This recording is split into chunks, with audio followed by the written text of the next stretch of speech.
بالله من الشيطان الرجيم بسم الله الرحمن الرحيم يا أيها الذين آمنوا إنما الخمر والميسر والأنصاب والأزلام رجس من عمل الشيطان صدق الله العظيم۔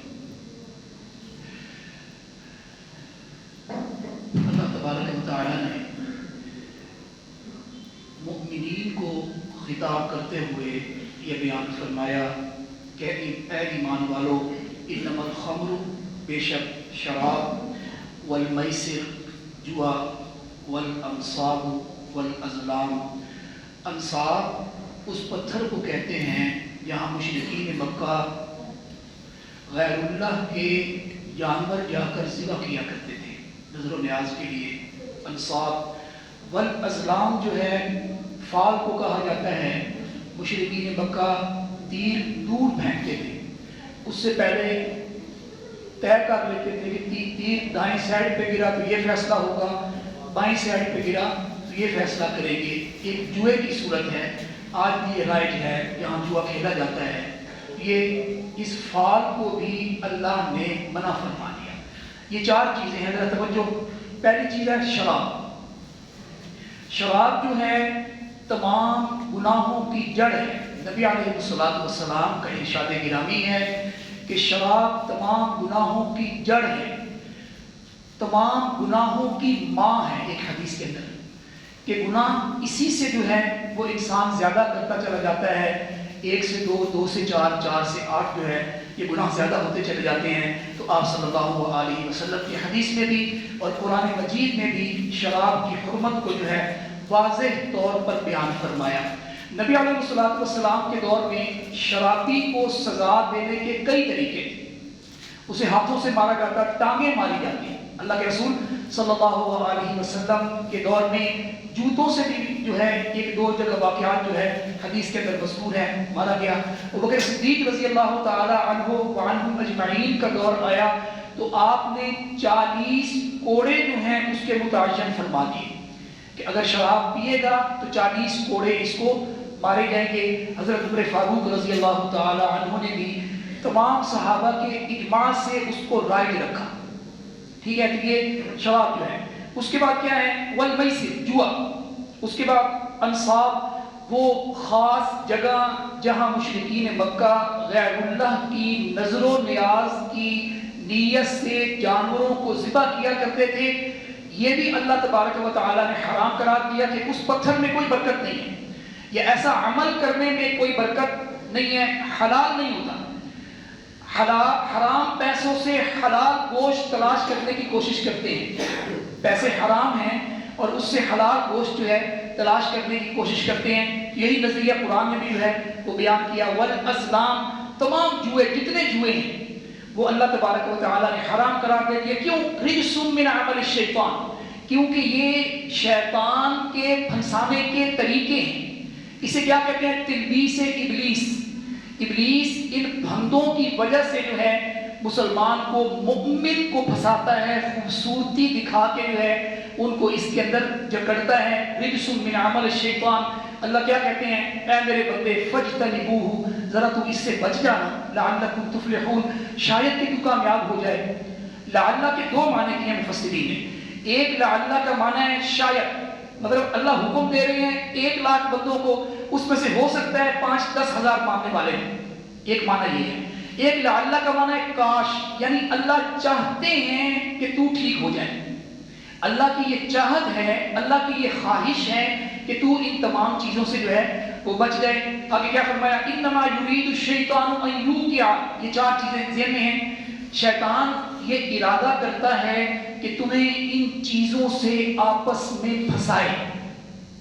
دیکھتے ہیں پہلے دن انسان جوا کھیلتا ہے، پھر آگے لالچ بڑھتی چلی جاتی ہے، تو قرآن نے بھی یہی بیان کیا ان یوقع بینکم العداوہ، تمہیں ایک دوسرے کا دشمن بنا دے گا، والبغضاء، تمہارا بغض ایک دوسرے کے دلوں میں ڈال دے گا، پھر خمری، شراب کے ذریعے، والمیسری، اور جوئے کے ذریعے جو ہے۔ تو یہ اللہ نے ان برائیوں کو جو ہے وہ ذکر کیا۔ آگے حضرت عیسیٰ علیہ السلام کو اللہ تبارک و تعالی نے وہ تورات کے اندر جو ہے انجیل کے اندر جو ہے وہ آیت اتاری اور حضرت عیسیٰ علیہ السلام کو مخاطب ہو کر اللہ تبارک و تعالیٰ یہ بیان کر رہے ہیں، اذ قال اللہ یا عیسیٰ ابن مریم اذکر نعمتی علیک، اے عیسیٰ مریم کے بیٹے ذرا میری نعمتوں کو یاد تو کرو، میں نے تم پہ کتنی نعمتیں کی ہیں، تمہاری ماں پر بھی میں نے بڑی نعمتیں جو ہیں حضرت مریم صلوات اللہ علیہا پر جو ہے نعمتیں کی ہیں۔ کون سی نعمتیں کی؟ تکلم الناس فی المہد وکہلا، تو نے کلام کی ماں کی گود میں۔ اب حضرت عیسیٰ علیہ السلام سے اللہ مخاطب ہے، جبریل آئے ہوئے ہیں، تو نے ماں کی گود میں جو ہے وہ کلام کی، وکہلا اور بڑے ہو کر بھی تو نے بہترین خطبے لوگوں کے سامنے جو ہیں وہ پیش کیا، لوگوں کو پڑھ کے سنائے ہیں۔ وَعَلَّمْتُكَ الْكِتَابَ وَالْحِكْمَةَ وَالتَّوْرَاةَ وَالْإِنْجِيلَ۔ اب یہ ہم مسلمان ہیں، نبی علیہ السلام کے امتی ہیں، ہمارے ایمان کے لیے شرط ہے کہ تمام کتابوں پر ایمان لے کے ہیں، تمام انبیاء علیہ السلام پر ایمان، جس طرح کا ایمان محمد الرسول اللہ صلی اللہ علیہ وآلہ وسلم پر ہے، اتنا ہی 100% ایمان ایک ایک نبی پر میرا ہونا ضروری ہے۔ حضرت عیسیٰ پر بھی اتنا ایمان، حضرت موسیٰ پر بھی اتنا ایمان، حضرت ابراہیم پر بھی، تمام انبیاء علیہ السلام میرے ایمان کے لیے شرط ہے۔ جب ہم سورۃ بقرہ شروع کرتے ہیں الذین یؤمنون بالغیب ویقیمون الصلاۃ، سارے انبیاء کو ذکر کیا، کتابوں کو ذکر کیا جو ہے اس کے اندر یہ ساری یہ ایمان کا حصہ ہے۔ اللہ نے یہاں بھی یہی بیان کیا حضرت عیسیٰ علیہ السلام کو کہ ہم نے تمہیں تورات بھی سکھائی اور انجیل بھی سکھائی۔ ہم نے تمہیں انجیل تو آپ پر نازل کی نا، لیکن تورات بھی اللہ کہہ رہے ہیں ہم نے تمہیں جو ہے وہ سکھائی۔ وَإِذْ تَخْلُقُ مِنَ الطِّينِ كَهَيْئَةِ الطَّيْرِ بِإِذْنِي، تو دیکھتا ہے میری نعمتوں کو اے عیسیٰ بیٹے مریم کے کہ تو مٹی کے پرندے بناتا ہے اور اس میں فَتَنفُخُ فِيهَا، اس میں پھونک مارتا ہے اور پھر وہ اڑنے لگ جاتے ہیں۔ تو مادر ذات اندھا جو ہے اس کی آنکھوں پہ ہاتھ پھیرتا ہے، وہ نظر آنا اس کو جو ہے وہ شروع ہو جاتا ہے، اور مردہ ہو چکا ہے اور تو اس کو قم بِإِذْنِ اللَّهِ کہتا ہے تو وہ کھڑا ہو جاتا ہے، تو بغل سے ہاتھ نکالتا ہے تو ہاتھ روشن جو ہے وہ ہو جاتا ہے۔ حضرت عیسیٰ علیہ السلام کے معجزات جو ہے اس کو ذکر کیا۔ آگے جو مائدہ ہے، سورۃ مائدہ ہے، حضرت عیسیٰ علیہ السلام کے پاس ان کے حواری آئے اور بار بار حضرت عیسیٰ علیہ السلام سے کہنے لگے کہ اے عیسیٰ بیٹے مریم کے، جس طرح یہودیوں کو من و سلوہ ملا، ہمیں تو کچھ بھی نہیں ملا، ہمارے پاس تو کوئی اللہ کی نعمت جو ہے وہ نہیں آئی۔ حضرت عیسیٰ نے انہیں بڑا کہا جب اللہ کی نعمت آ جائے گی تم آنکھوں سے دیکھ لو گے، اور پھر اگر تم نے انکار کیا پھر بچنے کی کوئی امید۔ جتنی امتوں کو اور پہلے جتنے انبیاء علیہ السلام کے حواریوں کو اللہ تبارک و تعالیٰ سے سزا ہوئی اس دنیا کے اندر، انہوں نے آنکھوں سے معجزات دیکھے۔ حضرت سلیمان کے دیکھے معجزات، حضرت عیسیٰ علیہ السلام، حضرت موسیٰ علیہ السلام، حضرت یوسف علیہ السلام، حضرت شعیب علیہ السلام کے آنکھوں سے معجزات دیکھے۔ جب انکار کیا، ابو جہل نے دیکھا، نبی علیہ السلام کے پاس آیا اور کہنے لگا اے محمد تم جانتے ہو میری ہاتھ میں، اب نبی علیہ السلام نے فرمایا میں بتاؤں یا وہ چیز بتائے جو تمہارے ہاتھ میں ہے، وہ چیز بتائے۔ ابھی یہ بات ہو رہی ہے کہ ہاتھ میں وائبریشن شروع ہو گئی، سرسراہٹ تھرتھراہٹ جو ہے، جب اس نے کھولا تو کچھ کنکریاں سیاہ رنگ کی، کچھ کنکریاں سیاہ رنگ کی، وہ کنکریاں پڑ رہی ہیں اشہد ان لا الہ الا اللہ واشہد ان محمدا عبدہ۔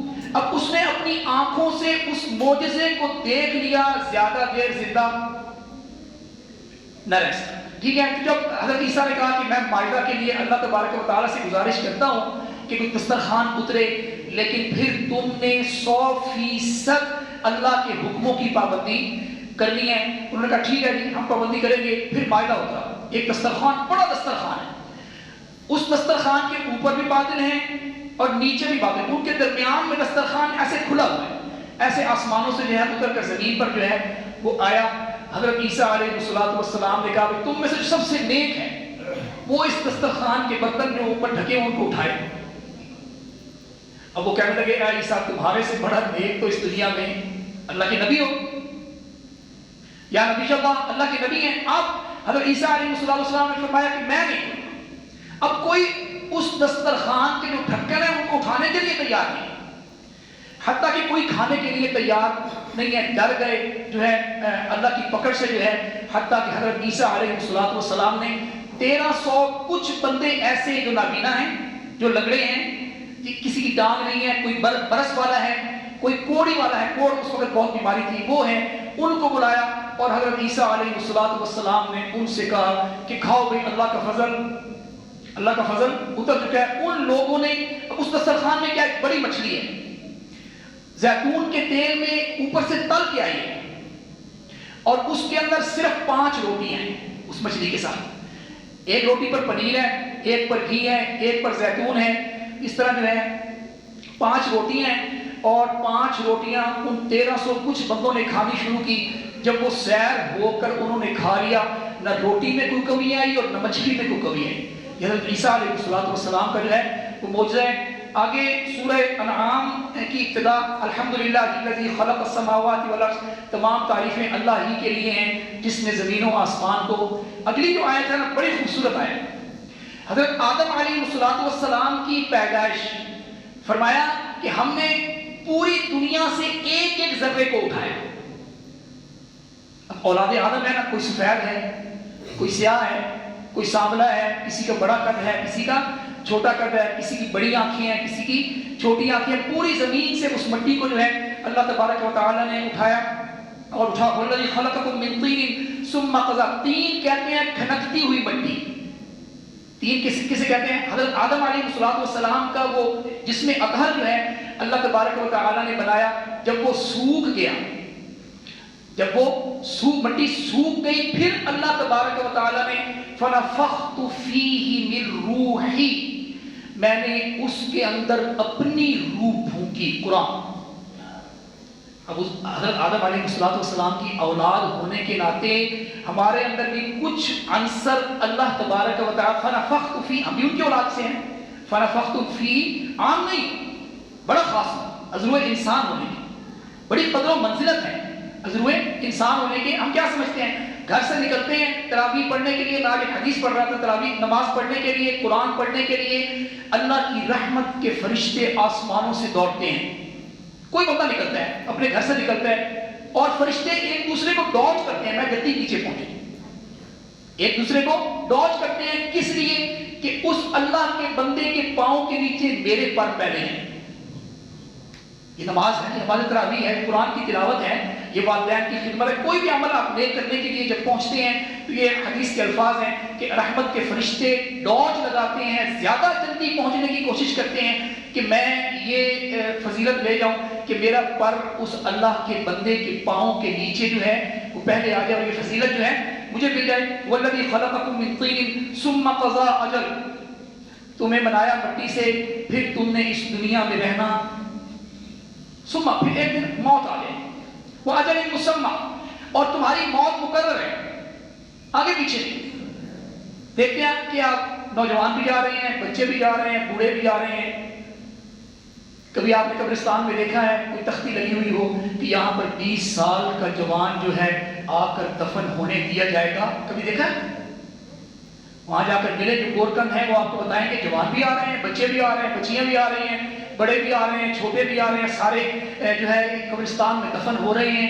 نبی علیہ السلام، بیٹے میرا کوئی اس دنیا سے چلا جائے، بیٹے آپ کی بیٹیاں 3 بیٹیاں، حضرت زینب رضی اللہ تعالی عنہ آپ کی بڑی بیٹی ہیں، جب اس دنیا سے رخصت ہوئی نبی علیہ السلام خود قبر مبارک میں اترے صلی اللہ۔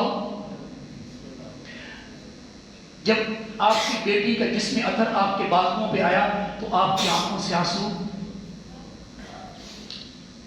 3 بیٹیاں آپ کی زندگی میں، جو بیٹے ہیں آپ کی زندگی میں، کوئی اولاد نبی علیہ السلام اولاد مبارک 35 سال کی عمر کو نہیں پہنچی ہے۔ 35 سال، یہ دنیا عمر کے لیے نہیں ہے، کام کے لیے، عمل ہے۔ اللہ کو عمل چاہیے، عمر نہیں چاہیے۔ اور ہمیں شیطان نے 2 چیزوں کے پیچھے لگایا، ایک عمر، ایک مال۔ انما اموالکم و اولادکم فتنہ، بے شک تمہارا مال اور تمہاری اولاد تمہارے لیے، یہ 2 چیزیں، اسی کے پیچھے بھاگ رہے ہیں۔ یہ فرمایا وَأَجَلٍ مُّسَمًّى ثُمَّ أَنتُمْ تَمْتَرُونَ، پھر جو ہے تم آگے یہ بیان فرمایا۔ اس کے بعد اللہ تبارک و تعالی نے وَلَوْ تَرَىٰ إِذْ وُقِفُوا عَلَىٰ رَبِّهِمْ، کہ تو دیکھے گا کہ ایک دن تو نے اللہ کے سامنے آ کر رک جانا ہے. عن ابی ہریرہ رضی اللہ تعالی عنہ قال قال رسول اللہ صلی اللہ علیہ وسلم من آتاہ اللہ قال رسول اللہ صلی اللہ علیہ وسلم لا تزول قدما ابن آدم. جتنی یہ دنیا حضرت آدم علیہ السلام کی اولاد ہے اس نے ایک ایک بندے نے اللہ کے سامنے قیامت کے دن کھڑے ہونا ہے. حدیث حضرت ابو ہریرہ سے ہے. لا تزول قدما ابن آدم. ابن آدم کا قدم اللہ کے سامنے سے نہیں بڑھے گا جب تک 5 سوالوں کے جواب نہیں دے دے گا. جب تک 5 سوالوں کے. اور بڑی دلچسپ حدیث ہے یقین. پہلا جو نبی علیہ السلام نے سوال بتایا اس پہلے میں اگلے 4 ذکر ہیں. پھر 4 کیوں بتائیں؟ پہلے میں اگلے 4 ذکر ہیں، پھر 4 کو ذکر کیا. دوسرے میں اگلے 3 ذکر ہیں، پھر دوسرا بھی ذکر کیا.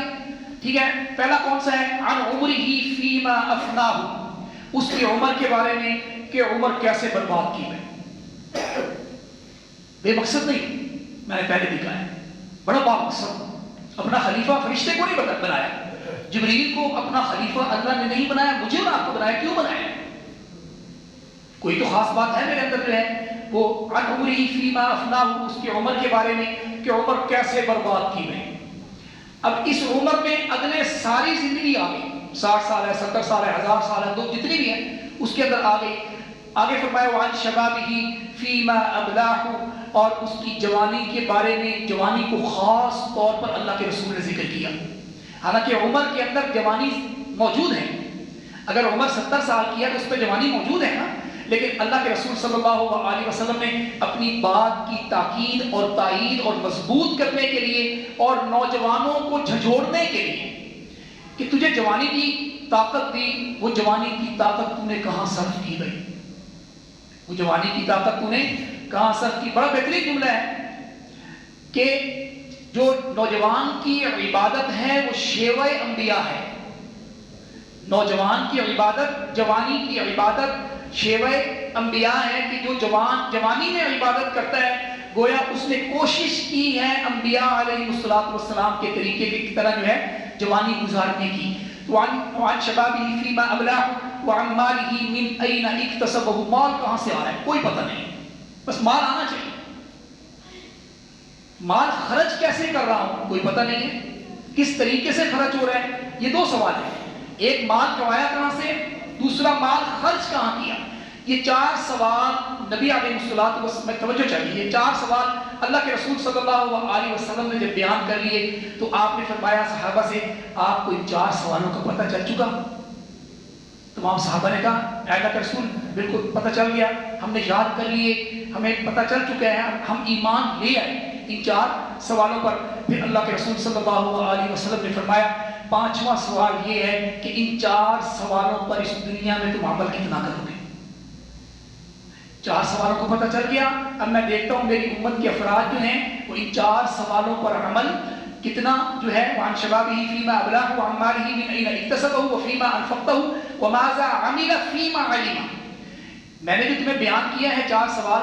اب میں امت کے افراد قیامت کے دن دیکھوں گا کہ وہ کتنے ان 4 سوالوں پر جو ہے عمل کر کے میرے پاس جو ہے وہ حاضر ہوتے ہیں. اللہ تبارک و تعالی مجھے اور آپ کو